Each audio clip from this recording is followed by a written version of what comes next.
Everyone, let's know the meaning of yawning. Yawning का क्या meaning होता है? Yawning means an involuntary intake of breath through a wide open mouth. This is usually triggered by fatigue और boredom. यॉर्निंग का मतलब होता है जम्हाई लेना या उबासी लेना। खुले मुंह से अनैच्छिक रूप से सांस लेना, आमतौर पर थकान या ऊब के कारण भी ऐसा होता है।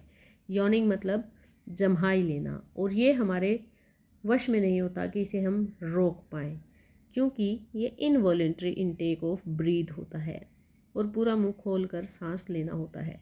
फॉर एग्जाम्पल, हर constant yawning during the test was distracting, यानी उसकी लगातार जम्हाई लेने की वजह से टेस्ट डिस्ट्रैक्टिंग था या ध्यान भटकाने वाला था। आज की इस वीडियो में बस इतना ही। Thank you.